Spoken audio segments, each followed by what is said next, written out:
Parole à notre évêque avec Monseigneur Pascal Winzer, archevêque de Poitiers. Présenté aujourd'hui par Michael Lassène. Il y a du dérèglement climatique et il y a un réchauffement. Personne ne l'avait dit. Tout le monde le sait. Et pourquoi s'étonnerait-on de ces dérèglements climatiques ? Le GIEC et quantité d'experts le disent et on le constate d'année en année. Donc quel étonnement. Finalement, on s'aveugle complètement en pensant que nos manières de vivre n'auront aucun impact. Ou on nous dit qu'il y a un impact, mais continuons à vivre de la même manière.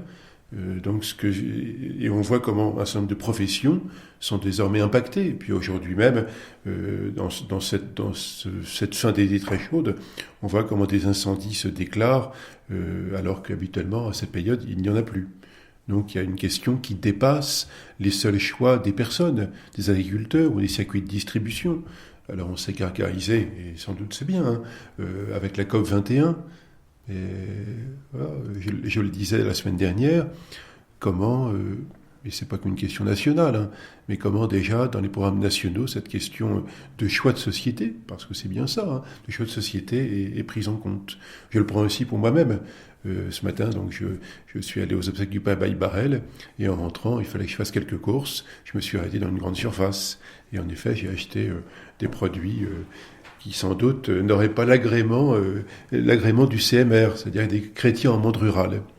Ceci dit, sans doute qu'il faut encourager ceux et celles qui, difficilement, choisissent des modèles de production autres que ce qui fournit des produits à bas coût, qu'on achète quand même. J'allais dire, moi le premier, non pas parce qu'ils sont à bas coût, parce que par rapport à d'autres personnes, je ne me suis pas à plaindre. Je pourrais peut-être m'acheter autre chose, mais ma difficulté, c'est le temps. Et donc, j'avais qu'une demi-heure, et ça va plus vite d'aller dans une grande surface où on trouve tout, que d'aller dans un lieu ou dans plusieurs boutiques où on va prendre le temps de trouver des produits qui seraient préférables pour tout le monde, y compris pour moi-même. Mais voilà, au micro, je prêche une chose et je pratique son contraire. Parce qu'en effet, on est pris dans une sorte de modèle de société, de rapidité. Je parle pour tout le monde. J'imagine ce qu'il en est pour les pères et mères de famille, lorsqu'il y a en plus, c'est pas mon cas, à s'occuper des enfants, de toutes sortes d'activités, à tenir des horaires professionnels. Là aussi, le modèle de distribution encourage ça, avec ce qui se développe, la livraison à domicile. Désormais, certains sites que je ne nommerai pas, vous pouvez commander et dès le lendemain, la chose vous est livrée. D'où multiplication de la pollution, du transport routier, etc. Certes, il y a des emplois derrière ça, mais est-ce que ce type d'emploi est humanisant ? Ces questions-là, je les pose. Fais-je les choix de changement de comportement ? En tout cas, par rapport à la question des agriculteurs, j'en rencontre souvent lors des visites pastorales, diversement situés, en effet, qui pratiquent des modèles différents d'agriculture. Certains, une agriculture industrielle, d'autres ont fait le choix d'une agriculture ou raisonnée, comme on dit, enfin, il faut mettre des guillemets, je pense, ou d'une agriculture bio. Ils se connaissent, ils se rencontrent. Pour certains, ça peut être dans l'opposition, mais l'expérience que j'ai eue montrait qu'ils travaillaient en bon voisinage et pouvaient parler de cela. Mais les uns comme les autres sont aussi dépendants de choix, pas que nationaux, transnationaux, mondiaux.